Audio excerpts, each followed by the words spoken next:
말씀 받겠습니다. 고린도전서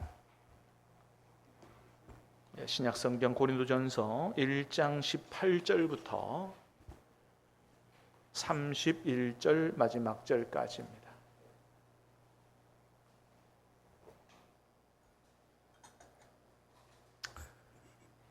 전사님 2층에 에어컨을 좀 틀어주세요. 2층에 에어컨 트세요. 2층에도 틀었어요? 에어컨이 좀 뭐가 망가진 것 같아요, 그죠? 이렇게 더울 수가 없는데.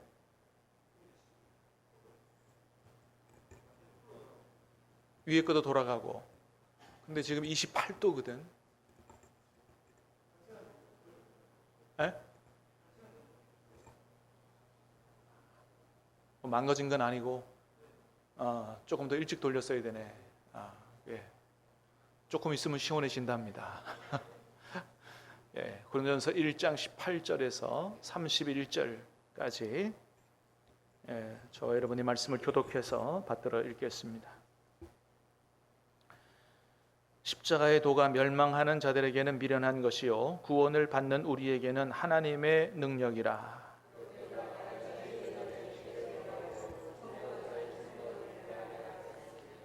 지혜 있는 자가 어디 있느냐? 선비가 어디 있느냐? 이 세대의 변론가가 어디 있느냐?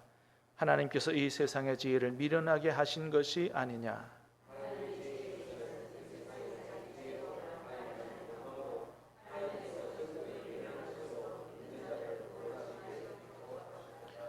유대인은 표적을 구하고 헬라인은 지혜를 찾으나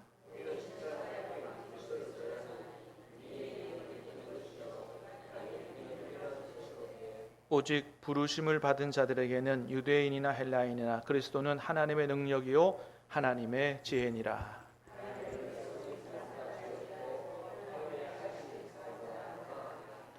형제들아 너희를 부르심을 보라. 육체를 따라 지혜로운 자가 많지 아니하며 능한 자가 많지 아니하며 음볼 좋은 자가 많지 아니하도다.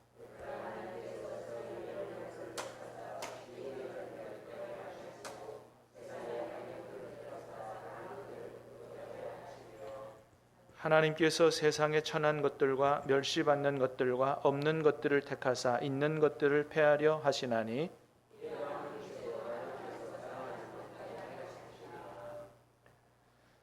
너희는 하나님으로부터 나서 그리스도 예수 안에 있고 예수는 하나님으로부터 나와서 우리에게 지혜와 의로움과 거룩함과 구원함이 되셨으니 기록된 바 자랑하는 자는 주 안에서 자랑하라 함과 같게 하려 함이라. 아멘.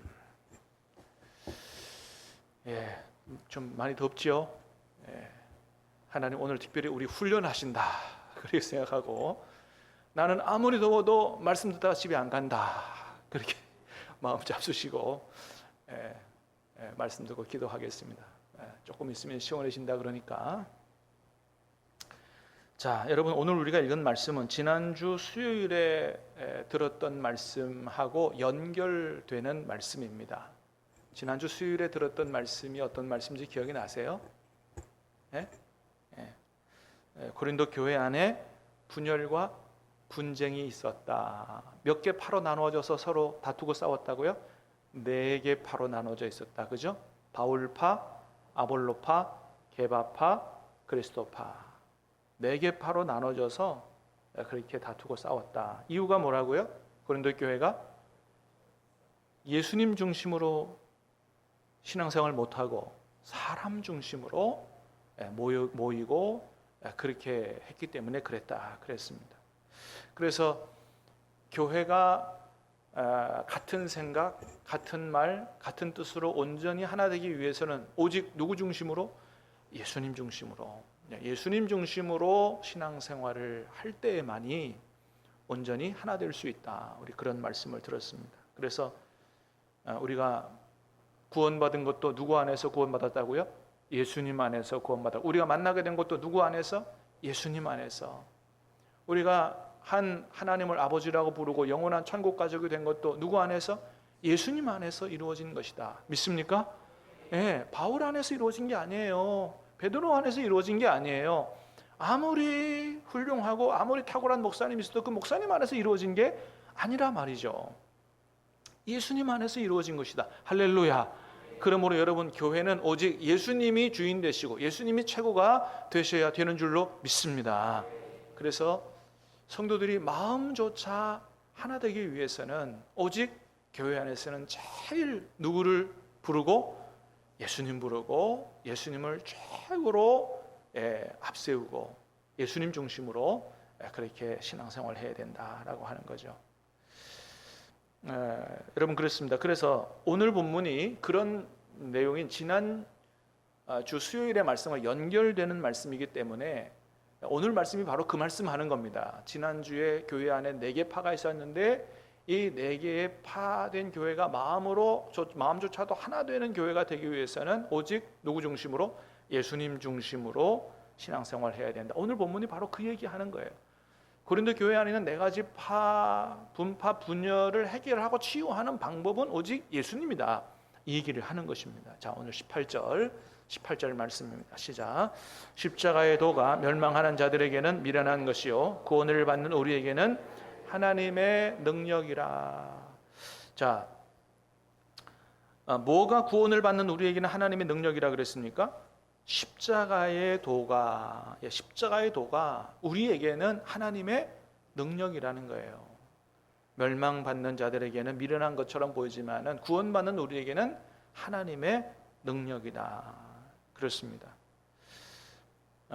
여러분, 하나님은 이 십자가의 도로, 십자가의 복음으로 세상 지혜를 미련하게 만드셨다. 오늘 본문에서 그렇게 얘기하죠. 19절 20절 시작.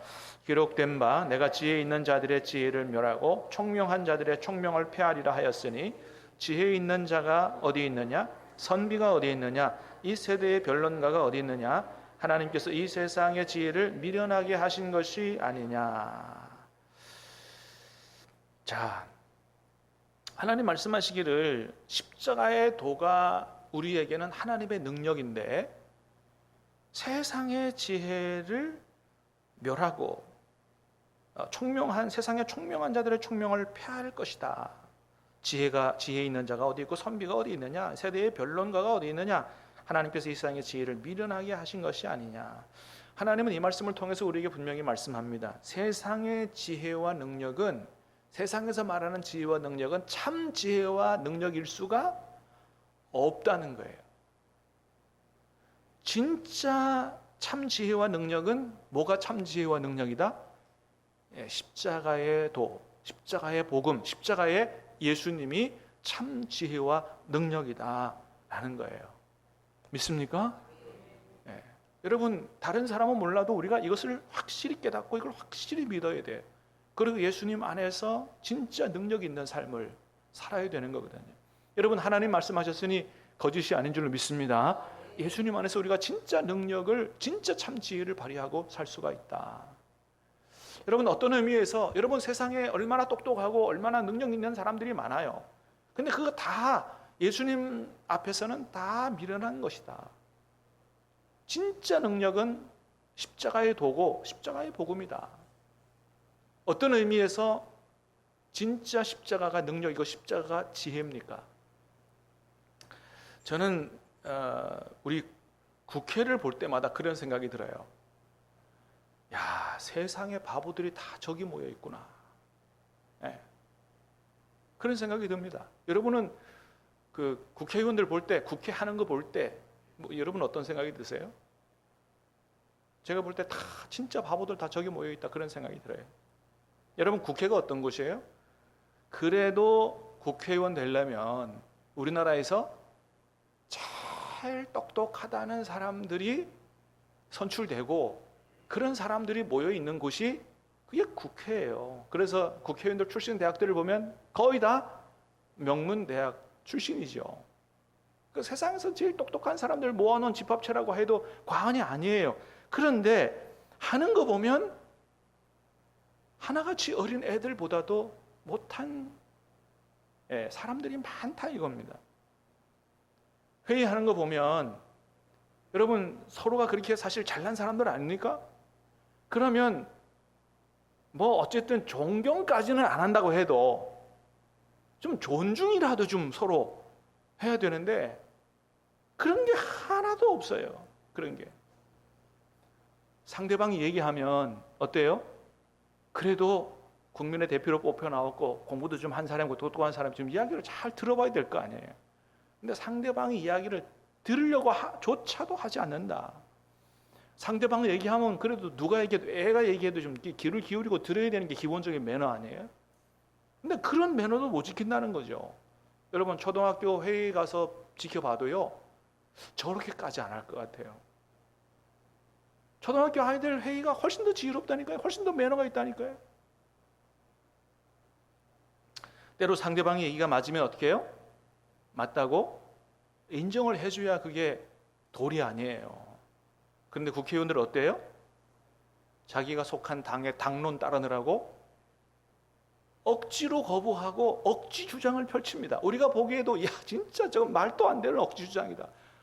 그거를 부끄러워하지도 않고 그렇게 당당하게 이야기합니다. 그러니까 스스로 생각하고 분별할 수 있는 이성과 상식이 마비가 돼 버렸다. 왜 그럴까요? 뭐 다른 게 있겠어요? 세상의 힘과 돈, 권력 앞에 다 무릎을 꿇는 거고 그것 때문에 다 바보가 돼 버린다는 거죠. 국민들이 국민을 위해서 일하라고 뽑아놨는데 뽑아지면 그 다음서부터는 국민은 별로 안중에 없지요. 자기 자리 지켜야 돼요. 나중에 공천 받아야 돼요. 그러니까 누구 눈치 보는 거예요. 당의 눈치 보기 바쁘죠. 그래서 기본적인 상식도 매너도 내팽개쳐 버리는 이런 참 안타까운 모습들을 보게 됩니다. 근데 그런 모습이요 상대당하고 싸울 때만 그러지 않더라고요. 자기 당 안에서도 그러더라고. 자기 당 안에서도. 여러분 이번에 국민의힘 전당대회 당대표 뽑는 전당대회 보셨어요? 토론회 보셨어요? 와 같은 당끼리 사람인데 막 살벌하게 하대요. 예. 그래 야 뭐 같은 당 사람들인데도 뭐 우리가 없어요. 막상 붙으니까 나는 훌륭하고 상대 후보는 다 나쁜 놈들이야. 그래 막 깎아내리기 혈안이 되는 거죠. 제가 알기로 원땡땡 후보는 기독교인이라고 알고 있어요. 저는 누구라고 이야기 안 했습니다. 원땡땡 후보는 기독교인이라고 알고 있어요. 근데 그 토론하는 거 보니까 참 안타깝기로 기독교인의 면모가 하나도 안 보이는 거예요.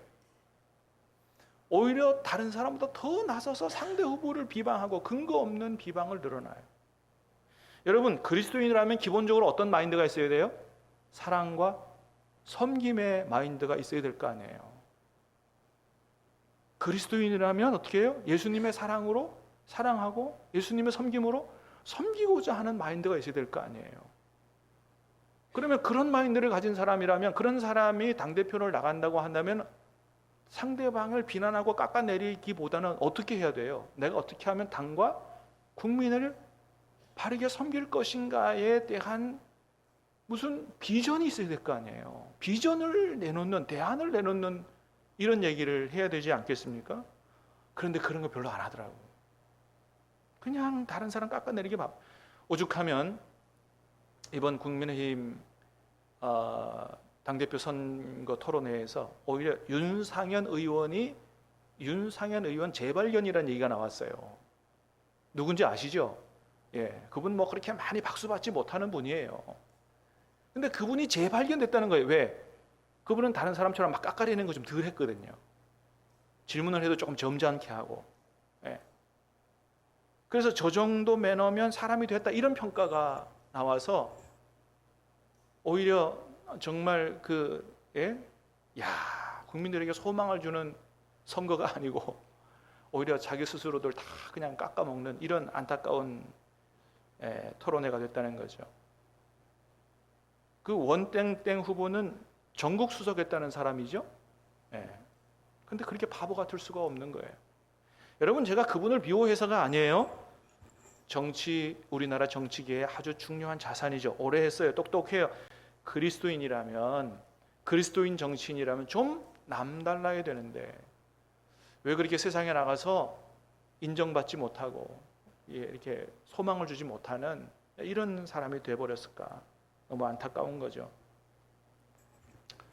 이렇게 또 국민의힘 비판하면 또 우리 목사님 민주당이신가 보다 이렇게 생각해서 여러분 민주당도 잘한 거 별로 없죠. 민주당도 큰일이죠. 민주당은 당대표 할 사람이 한 사람밖에 없냐 이거예요. 한 사람밖에 없느냐. 민주주의가 발전하려면 누구든지 자기 의견을 소신 있게 얘기하고 이렇게 해서 해야 누구든지 마음껏 토론하고 할 수 있어야 민주주의가 발전하고 우리나라가 발전하는데 거기도 한 사람 앞에 충성하는데 줄 서기 바빠요. 여러분 우리나라에서 그래도 제일 똑똑한 사람들, 능력 있다는 사람들이 모였는데 다 어떻게 이렇게 바보 같은 짓들을 하고 있느냐라고 하는 거죠. 그런 의미에서 봐서 볼 때 이 세상의 지혜와 능력이 참 지혜와 능력일 수가 없다라고 하는 것이죠. 여러분 왜 세상의 지혜와 능력은 참 지혜와 능력이 아닐까요?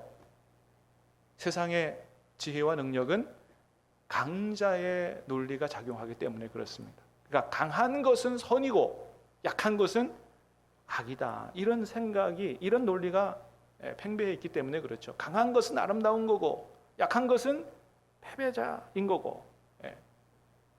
예나 지금이나 마찬가지죠. 그래서 22절에 보니까 그랬어요. 한번 같이 볼까요? 22절에 시작. 유대인은 표적을 구하고 헬라인은 지혜를 찾으나. 자, 유대인은 뭘 구한다고요? 표적을 구하고 헬라인은 지혜를 찾으나. 유대인이 최고로 추구하는 것은 기적이에요. 표적, 기적이에요. 그래서 유대인들에게 있어서 뭔 능력이 나타났다 그러면 뭐 홍해 갈라지고 물이 포도주로 바뀌고 뭐 이런 정도의 능력이 나타나야 진짜 능력이다. 이렇게 판단을 한다는 거죠. 그러니까 유대인들이 그런 기적 같은 능력을 추구하니 십자가에 달려 죽은 예수님이 무슨 능력이냐 이거예요.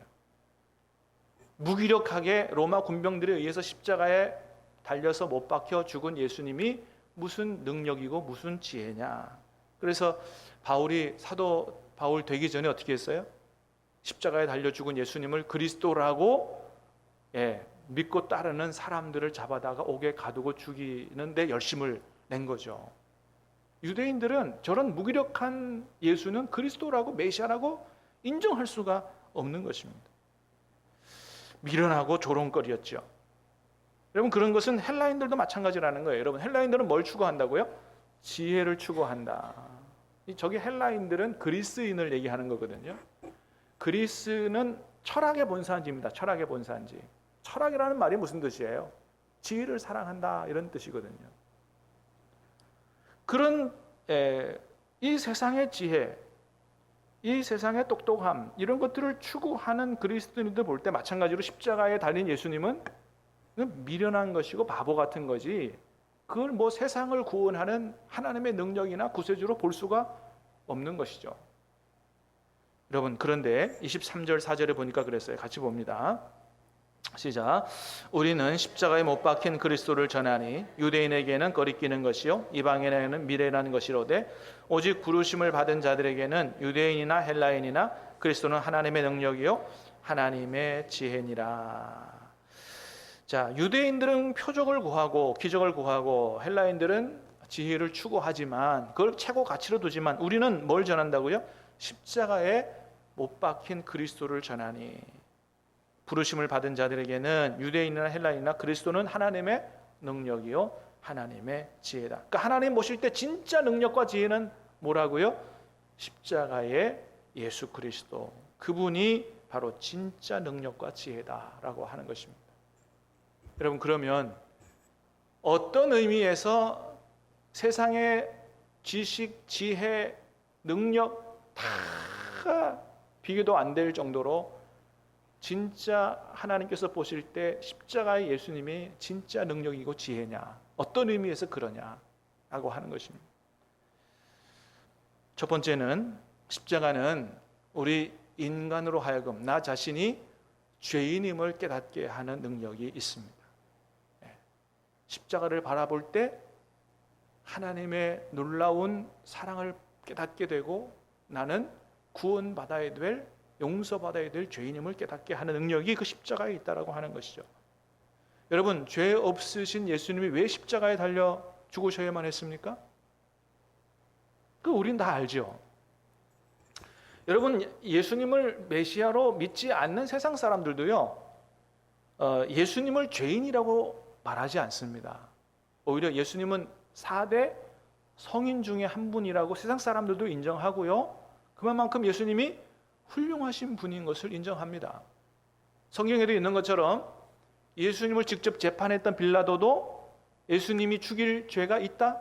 없다? 예수님 죽일 죄가 없다라고 인정했어요. 예수님은 죽을 죄가, 십자가에 달려 죽을 죄가 없는 분이에요. 재판한 빌라도도 인정했고, 기독교 역사 2000년 지나, 예수님 십자가 달린 2000년 지나오면서 모든 세상 사람들이 세상 역사의 평가가 뭐예요? 4대 성인 중에 한 분인 정도로 예수님은 훌륭하신 분이라는 거죠. 그런데 그 죄 없으신 예수님이 왜 십자가에 죽으셔야만 했다고요? 그건 예수님 스스로의 죄가 아니고 우리의 죄, 인류의 죄를 대신 짊어지고 우리를 구원하시려고 하시는 대속적인 죽음이었다라고 하는 거죠. 여러분, 그 예수님의 죽으심의 본래 목적이 그렇기 때문에 십자가를 잘 모르는 사람들은 모르지만 정말로 십자가를 제대로 바라보고 십자가를 제대로 깨닫게 되면 누구 죄 때문에 돌아가셨다는 걸 깨닫게 됩니까? 나의 죄 때문에 나를 구원하기 위해서 대신 죽으셨다는 걸 깨닫게 되죠. 그걸 깨닫는 순간 나는 하나님 앞에 더러운 죄인이요, 이 죄 때문에 나는 지옥에 갈 수밖에 없는 사람임을 인정하게 된다고 하는 거죠. 그 십자가를 제대로 깨닫게 되면 나는 하나님 앞에 멸망받을 수밖에 없는 더러운 죄인이요, 하나님 앞에 자랑하고 뽐낼 것이 하나도 없는 사람이라는 사실을 깨닫게 되죠. 그러니 겸손하게 되는 겁니다. 정말로 십자가를 깨달아 알고 내가 하나님 앞에 멸망받을 그런 흉악한 죄라는 죄인이라는 사실을 깨달아 아는 사람이 누구를 향하여 손가락질을 하고 누구를 향하여 욕을 하겠느냐라고 하는 거죠. 그래서 정말로 십자가의 도를 제대로 깨달아 안 사람은 나 잘났다 그러고 무조건 다른 사람 깎아내리려고 하는 이런 삶은 살지 않는다라고 하는 거죠. 그래서 십자가는 우리를 변화되게 하는, 우리를 새롭게 하게 되는 하나님의 지혜와 능력이다라고 하는 겁니다. 여러분, 사람이 과연 무엇으로 변화될 수 있을까요? 공부하는 거로요? 교육으로요? 물론 어느 정도 가능해요. 여러분, 그래서 공부시키는 거 아니에요? 그래서 교육하는 거죠. 그래서 교육이 중요해요. 그런데 교육으로 변화되는 것은 어느 정도만 가능한 겁니다. 어느 정도만 가능하고 한계가 있어요. 사람이 본질적으로 변화되기 위해서는 여러분, 예수님 믿어야 될 줄로 믿습니다. 예수님 안에서만 본질적으로 사람이 변화되는 거예요. 왜 그렇습니까? 여러분, 우리는 십자가에서 우리를 향한 하나님의 놀라운 사랑을 깨달아 알 수 있기 때문에 그렇습니다. 여러분, 그러잖아요. 나 같은 사람이 뭐라고? 나 같은 사람이 뭐라고? 나를 건져주시고 나를 하나님 자녀 삼아주시고 나를 영원한 천국에 보내시기 위해서 죄 없으신 하나님의 아들을 인간의 몸을 입혀서 저 십자가, 참혹한 십자가에 달려 돌아가시게 하냐 이거예요. 정말로 그 십자가 달리신 예수님이 나를 구원하기 위해서 나 대신 죽으셨다는 사실을 깨닫게 되면 그러지 않겠냐 말이죠. 그죠? 내가 뭔데 하나님이 나를 위해서, 예수님이 나를 위해서 그렇게 십자가 달려 돌아가시냐 말이죠. 그래서 십자가를 제대로 깨달아 알게 되면 예수님의 고난만이 아니고 나를 향한 하나님의 놀라운 사랑을 깨달아 알게 되죠. 내가 하나님 앞에 그렇게 사랑받는 사람인 것을 깨달아 알 때 우리 영혼이 살아납니다. 할렐루야. 변화될 수밖에 없는 것이죠. 그런 사랑을 받았는데, 그런 은혜를 받았는데 어떻게 변화되지 않을 수가 있냐 말이에요. 그래서 교육으로 잘 변화되지 않는다 할지라도 사람은 사랑받으면 변화됩니다. 사랑받는 사람은 변화되죠. 하나님의 놀라운 사랑을 받고서 변하지 않을 사람이 없는 것이죠. 여러분 지난주에도 봤습니다만 고린도후서 5장 15절에 그렇게 말씀했어요. 다시 한번 읽어보겠습니다. 시작. 그가 모든 사람을 대신하여 죽으심은 살아있는 자들로 하여금 다시는 그들 자신을 위하여 살지 않고 오직 그들을 대신하여 죽었다가 다시 살아나신 이를 위하여 살게 하려 함이라. 간단합니다. 예수님이 십자가에 우리 대신 죽으신 이유는 뭐라고요? 이제는 예수님 안에서 살아난 사람들이 다시는 자기 자신을 위해 살 것이 아니고 우리를 대신하여 죽었다가 다시 살아나신 그분을 위해서 살게 하려고 십자가에 달려 돌아가셨다. 그러니까 십자가를 제대로 깨달아 아는 사람은 뭐가 변할 수밖에 없어요? 삶의 목적이 변할 수밖에 없죠. 어떻습니까, 여러분? 예수님 안에서 여러분의 삶의 목적이 변하셨어요? 앞으로 여러분 인생이 정말 나 자신을 위한 것이 아니고 하나님을 위해서, 하나님 기뻐하시는 대로 예수님의 영광을 위해서 그렇게 살겠다고 여러분 마음에 결정하셨습니까? 예수님을 제대로 만났고 예수님을 제대로 믿는다면 그렇게 변하지 않을 수가 없다는 겁니다. 왜? 십자가에 예수님이 죽으신 목적이 그것 때문이라는 것입니다. 그래서 십자가를 제대로 깨닫게 되면 내가 하나님 앞에 버림받을 수밖에 없는, 멸망당할 수밖에 없는 죄인임을 깨닫게 되고, 그런 죄인을 사랑하사 나를 구원하신 하나님의 사랑을 깨닫게 되고, 그 하나님의 사랑 앞에, 그 은혜 앞에 생각도 변하고 마음도 변하고 삶의 목적도 변할 수밖에 없다고 하는 것이죠. 두 번째는 성령으로 말미암아 변하게 되는 것입니다. 여러분, 복음 안에는 성령께서 함께 역사하시는 줄로 믿습니다. 그래서 우리가 예수님을, 복음을 받아들이고 예수님을 영접하면 우리 안에 누가 들어오시는 거예요? 성령께서 들어오시는 것이죠. 여러분, 그렇습니다. 성령께서 우리 안에 들어오셔서 하는 일이 뭐예요? 우리로 하여금 더 하나님의 뜻을 깨달아 알게 하고 더 주님 앞에 치밀하게 가까이 가게 하고 우리를 그래서 하나님께서 기뻐하시는 사람으로 변화시켜 가시는 일을 성령께서 하시는 것이죠. 십자가의 은혜를 깨달아도 변화돼요. 우리 안에 오신 성령께서 우리를 변화시킵니다. 할렐루야. 그래서 십자가에 더 예수님의 십자가의 복음을 받아들이면 그 안에서 하나님이 우리를 구원하고 변화시키는 놀라운 지혜와 능력이 그 안에서 역사한다는 것이죠. 그래서 여러분, 예수님을 믿는 사람이 변화되지 않을 수가 없는 것입니다. 그 놀라운 사랑과 은혜를 받고 성령께서 우리 안에 역사하시는데 어떻게 안 변할 수가 있느냐는 거예요. 예수님 믿고 나면 반드시 변화되는데 예수님 믿었는데도 안 변한다. 초기에는 그럴 수 있습니다. 믿은 지 얼마 안 됐기 때문에. 여러분, 우리가 아이를 낳게 되면 처음에 아이가 태어나서 어때요? 사람 같아요? 사람 같지 않죠. 부모의 손이 처음부터 끝까지 가지 않으면 사람 구실을 못하죠. 한동안 그렇습니다. 흘리기도 하고 똥도 싸고 오줌도 싸고. 근데 시간이 지나면 지날수록 어떻게 해요? 성장하죠. 변화됩니다. 사람 같아지는 거죠. 시간이 필요한 거예요. 예수 믿는 것도 마찬가지예요. 처음 구원받아서 하나님의 자녀 되면 믿을 때나 안 믿을 때나 별 차이가 없죠. 그러나 그 안에 하나님의 은혜가 임했고 성령께서 살아 역사하시기 때문에 시간이 가면 갈수록 변화될 수밖에 없는 거죠. 그래서 초기에는 잘 변화가 안 나타나더라도 십수년 믿었다, 수십 년 믿었는데도 잘 변화가 안 된다. 그러면 진짜 한번 자신의 믿음을 심각하게 돌아봐야 됩니다. 나는 정말 예수님을 나의 구세주로 정말 믿고 있는지, 예수님을 나의 구원자요, 나의 주님이라고 믿는다면 변화되지 않을 수가 없다고 하는 것이죠. 사랑하는 여러분, 십자가의 도가, 십자가의 복음이, 십자가 달린 예수님이 우리를 구원하고 우리를 변화시키는, 정말로 다르게 살게 하는 하나님의 지혜요, 하나님의 능력인 줄로 믿습니다. 세상에 아무리 똑똑한 사람도 능력 있는 사람도 살아내지 못하는 그런 삶을 십자가의 예수님을 영접한 그 사람이 살아낼 수가 있다라고 하는 것이죠. 그래서 용서할 수 있어요. 품어 안을 수 있어요. 원수도 사랑할 수 있는 그런 사람으로 변화시켜가는 것입니다. 여러분, 오늘 들은 말씀처럼 우리가 정말로 예수님 안에서 마음조차 하나 되는 이런 축복을 누리고 또 세상의 빛과 소금이 되기 위해서는 십자가의 복음에 대한 분명한 믿음과 고백이 있어야 될 줄로 믿습니다. 십자가에 달리신 예수님의 그 은혜, 그 하나님의 사랑, 내가 그 은혜와 사랑을 받았을 때 내가 어떻게 살 것인가를 고민하지 않을 수 없고, 우리 안에 오신 성령께서 우리의 생각과 마음과 삶을 변화시켜 가시기 때문에 우리는 세상에서도 이 십자가의 능력, 이 성령의 능력으로 하나님께서 우리 안에 놀라운 일을 행하셨다는 참 지혜와 능력으로 살아갈 수 있게 될 줄로 믿습니다.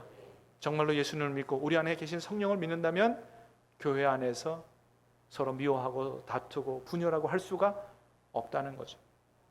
여러분, 집안에 우리 부모님이 계시는데 막 부부싸움하고 합니까? 그럴 수가 없는 것처럼 우리 안에 성령께서 계심을 믿는다면 그럴 수가 없다.